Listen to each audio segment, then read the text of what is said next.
Hello students, आज हम लोग फिर से विद्युत क्षेत्र एवं आवेश के ही चैप्टर को आगे बढ़ाएंगे। तो हम लोग अगली हेडिंग पढ़ेंगे विद्युत धारा।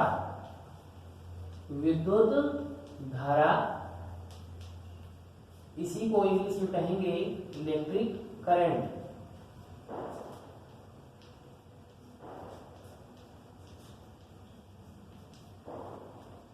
बात किया जाए इलेक्ट्रिक करंट है क्या, तो कह रहा है किसी कोई चालक है। चालक का मतलब ऐसा कंडक्टर जिसमें करंट का फ्लो हो सके। जैसे कि हम कोई वायर मान लें, माने कि एक वायर है, तो वायर क्या है, चालक कहलाएगा, कंडक्टर कहलाएगा। तो इसमें कह रहा है कि प्रति सेकेंड यानी एक सेकेंड में जितने भी इलेक्ट्रॉनों का जो फ्लो होगा, जो चार्ज का फ्लो होगा, वही हमारा क्या कहलाएगा, विद्युत धारा कहलाएगी। इसको ही हम लोग कहेंगे विद्युत धारा।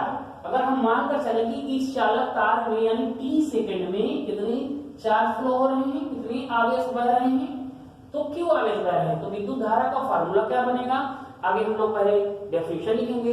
कैसे लिखेंगे, तो लिखेंगे यदि किसी, बात करेंगे किसी चालक में या किसी चालक में प्रति सेकेंड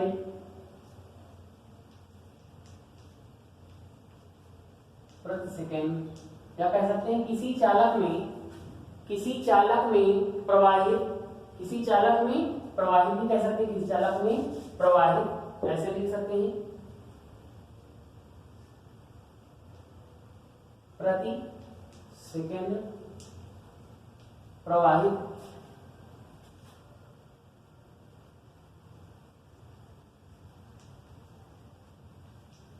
कुल आवेश को, प्रवाहित कुल आवेश को विद्युत धारा कहते हैं।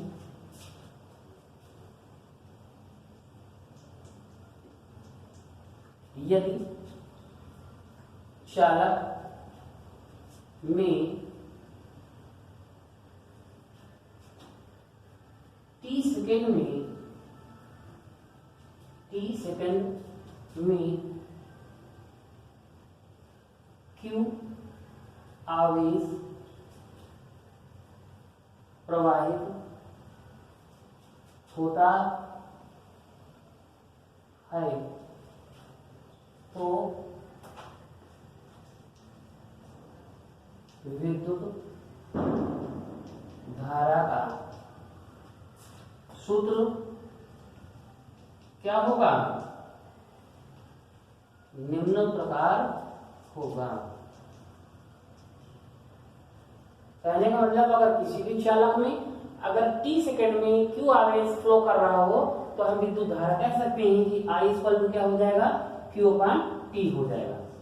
अब यहाँ पर क्यू अपान टी है, क्यों, क्योंकि आवेश है, आवेश की इकाई हमेशा कूलाम होती है, तो यहाँ पर हम लोग लिखेंगे क्या, कूलाम। समय है, समय हमेशा सेकेंड होता है, ऐसा यूनिट कूलाम अपान सेकेंड, या इसी को हम लोग कह सकते हैं एम्पियर। तो ये रहा बेटा जो है करंट की जो है फार्मूला धारा का, यानी नोट कर लीजिए आप लोग। ठीक है, आगे बढ़ेंगे नेक्स्ट क्वेश्चन की ओर।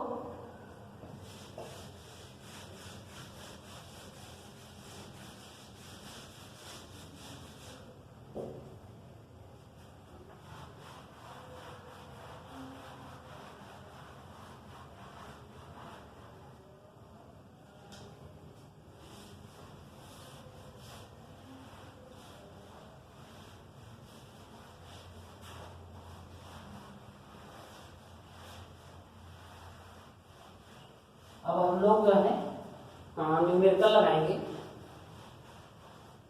अगला हमारा क्वेश्चन क्या है, चलिए न्यूमेरिकल सॉल्व करते हैं। लिखेंगे प्रश्न है कह रहा है किसी क्षण में, किसी, प्रश्न लिखेंगे, क्वेश्चन है हमारा, कह रहा है किसी इस टाइप के न्यूमेरिकल बहुत ही एग्जाम में आते हैं इस चैप्टर से रिलेटेड। टॉप बिल्कुल क्वेश्चन आने वाले क्वेश्चन है ये। किसी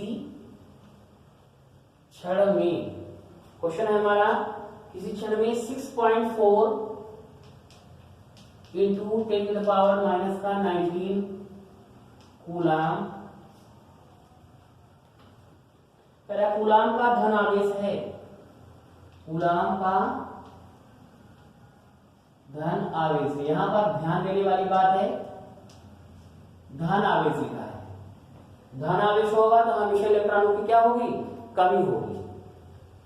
तो लिखेंगे क्या, धन आवेश है, इसमें सामान्य अवस्था से, अगला क्वेश्चन का आगे कह रहा है, इसमें सामान्य अवस्था से, क्वेश्चन कह रहा है सामान्य अवस्था से कितने इलेक्ट्रॉन कम या अधिक होंगे, कितने इलेक्ट्रॉन कम या अधिक होंगे। इस टाइप से क्वेश्चन को सॉल्व करने के लिए बेहतरीन तरीका ये है कि आप पूरा पहले, सबसे पहले सॉल्व लिखेंगे, जो चीजें दी गई होती है उनको पहले हम ध्यान करके नोट कर लेंगे, ठीक है। तो कह रहा है यहाँ पर किसी क्षण में इतने कूलाम का धन आवेश है, यानी आवेश दिया है। तो क्वेश्चन में हम सॉल्यूशन में नोट करेंगे आवेश Q इक्वल टू, क्योंकि आवेश का ही सिंबल हमको इकाई से ही पता चल जा रहा है, यूनिट से कि आवेश दिया गया है, इसलिए Q इक्वल टू लिख लेंगे 6.4 into 10 to the power minus का 19 कूलाम। अब आगे कह रहा सामान्य अवस्था से कितने इलेक्ट्रॉन कम या अधिक होंगे। तो यहाँ पर n पूछ रहा है क्वेश्चन, यानी इलेक्ट्रॉनों की संख्या पूछ रहा है। तो n इक्वल टू, बेटा n निकालना हो, इलेक्ट्रॉनों की संख्या निकालना हो, तो फार्मूला हमारे पास क्या है, फार्मूला होता है Q अपॉन E। तो Q का वैल्यू यहाँ पर खुद गिवन है, according to your question 6.4 into 10 to the power minus का 19, नीचे E इलेक्ट्रॉन का जो मान होता है 1.6 into 10 to the power minus का 19 होता है। सॉल्व करेंगे, यहाँ पॉइंट से पॉइंट कैंसिल कर देंगे, 16 से इसको डिवाइड करेंगे, 16 4 जा 64 होता है। यहाँ 10 की पावर 9 है, 19 है, यहाँ भी 10 की पावर 19 है, दोनों इक्वल है तो क्या हो जाएंगे, कैंसिल हो जाएंगे। हमारा आंसर कितना आ जाएगा 4। तो हम कह सकते हैं कि n इक्वल टू कितना आ गया 4 इलेक्ट्रॉन, कितना आ गया 4 इलेक्ट्रॉन। ये तो रहा है हमारा सॉल्यूशन इसका। अगला क्वेश्चन फिर से आगे देखेंगे, नोट कर लीजिए, हो गया, ठीक है।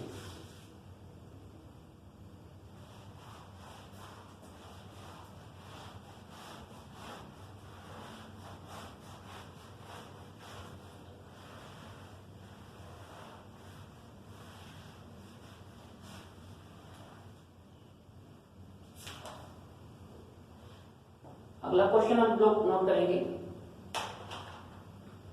एक तार में 1 एम्पियर की धारा प्रवाहित हो रही है। एक तार है, एक तार में 1 एम्पियर, इस तरह क्वेश्चन को बहुत ध्यान से समझेंगे, बहुत महत्वपूर्ण क्वेश्चन है। 1 एम्पियर की धारा प्रवाहित हो रही है, एम्पियर की धारा क्या प्रवाहित हो रही है, धारा प्रवाहित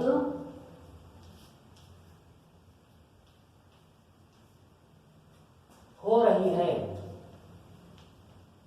आगे क्वेश्चन देखेंगे क्या कह रहा है, अरे एक सिरे से दूसरे सिरे तक, एक सिरे से दूसरे सिरे तक, एक सिरे से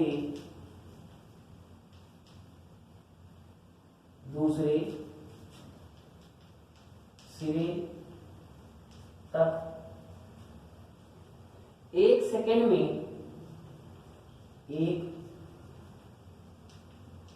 सेकेंड में, 1 सेकेंड में कितने इलेक्ट्रॉन गुजरेंगे, कितने इलेक्ट्रॉन गुजरेंगे रहा हमारा क्वेश्चन। तो यहाँ पर क्या है, पूछा जा रहा है कि कितने नंबर ऑफ इलेक्ट्रॉन निकलेंगे। कह रहा है एक तार है, मान लिया जाए कि एक तार है भैया, और कह रहा है कि इस तार में 1 एम्पियर की धारा यानी आई जो है फ्लो हो रही है। कितने एम्पियर की? 1 एम्पियर की। 1 एम्पियर की धारा, एम्पियर है, इससे ही पता चल जा रहा है कि आई गिवन है, आई का मान दिया गया है, यानी धारा को ही आई हम आई से डिनोट करते हैं। तो आई इक्वल टू 1 एम्पियर। कह रहा प्रवाहित हो रही है। कहां से प्रवाहित हो रही है? एक सिरे से दूसरे सिरे तक, मतलब कि यहाँ इस सिरे से शुरू हो रही है और इस सिरे तक जो है 1 सेकंड में कह रहा है कि 1 सेकंड में यानी कितने इलेक्ट्रॉन गुजरेंगे, यानी यहां से निकल करके यहाँ 1 सेकंड में कितने इलेक्ट्रॉन पास होंगे। सबसे पहले हम लिखेंगे सॉल्व। क्या लिखेंगे? सॉल्व। तो जो चीज दी गई है उसको लिखेंगे। आई इक्वल टू कितना है? 1 एम्पियर है। टाइम की बात कर रहा है, यहाँ पर टाइम दिया गया है कितना? 1 सेकेंड, 1 सेकेंड। 1 सेकेंड हो गया। अब यहाँ पर हम लोगों को पता पहले लगाना है। क्या पता लगाना है? एन निकालना है, यानी नंबर ऑफ इलेक्ट्रॉन निकालना है। तो नंबर ऑफ इलेक्ट्रॉन निकालने के लिए फार्मूला है n इक्वल टू क्यू अपान, क्या फार्मूला होता है? n इक्वल टू, कई फार्मूले हैं हमारे पास, यस, क्यू अपान ई भी फार्मूला लगा सकते हैं। यहाँ पर n इक्वल टू क्यू अपान ई वाला भी फार्मूला लगा सकते हैं। अब यहाँ पर हमको चाहिए क्या? Q, चूंकि यहाँ पर Q का कोई कूलाम आवेश वाला मान तो नहीं दिया है, तो इसलिए हमको पहले Q की व्यवस्था करनी पड़ेगी। तो Q कैसे निकलेगा? तो Q आवेश निकालने का एक फार्मूला होता है। क्या होता है? I इंटू टी होता है। Q equal to I T होता है। यहाँ पर हमारा I की भी मान दी गई है, कितना है? 1 एम्पियर। और टीवी की भी नहीं, कितना? 1 एम्पियर। यानी हमको पता चल गया 1 इंटू 1 कितना हो जाएगा? 1, यानी Q का आ जाएगा मान कितना? 1 एम्पियर आ गया। अब यहाँ पर हम लोग रख लेंगे Q का मान कितना आ गया हमारे पास? 1 एम्पियर आ गया है ना। तो यहाँ पर रखेंगे 1। और E का मान कितना होता है? 1.6 into 10 to the power minus का 19 होता है। अब हम डिवाइड करेंगे, ये 1 है, यहाँ पर 1.6 है, ये छोटा है, तो सबसे पहले इसको 10 बनाना पड़ेगा। 10 बनाना पड़ेगा तो यहाँ भी 10 का डिवाइड कर सकते हैं बैलेंस बनाने के लिए। तो 10 अपान 1.6 हो जाएगा।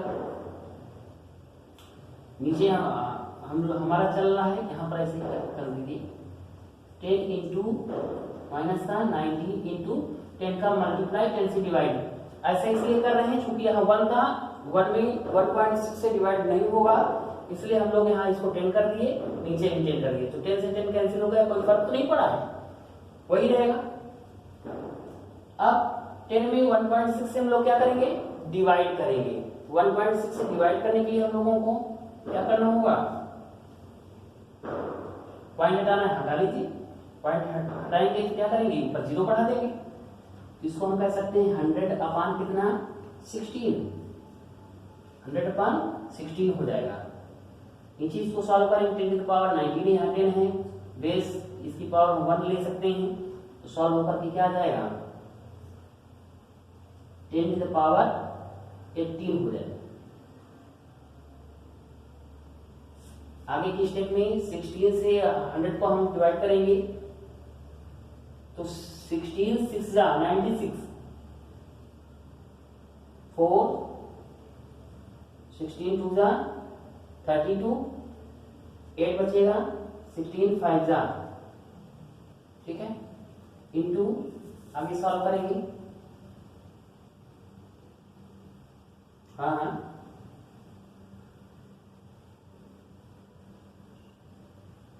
ठीक है, इसको ऊपर ले जाएंगे तो क्या हो जाएगा? 10 टू द पावर 18 हो जाएगा। यही हमारा रहेगा आंसर। ये हमारा क्या आ गया? n की वैल्यू आ गई, ठीक है, ये हमारे आ गए n की वैल्यू, यानी क्या आ गया? इलेक्ट्रॉन। आगे लिख देंगे इलेक्ट्रॉन। आशा करता हूं सभी की समझ में आया होगा। अगर कोई दिक्कत हो तो पूछ सकते हैं, ठीक है। आज के लिए इतना ही, थैंक यू। अगली क्लास में हम लोग फिर से इसके आगे की न्यूमेरिकल लगाएंगे, फिर मिलते हैं।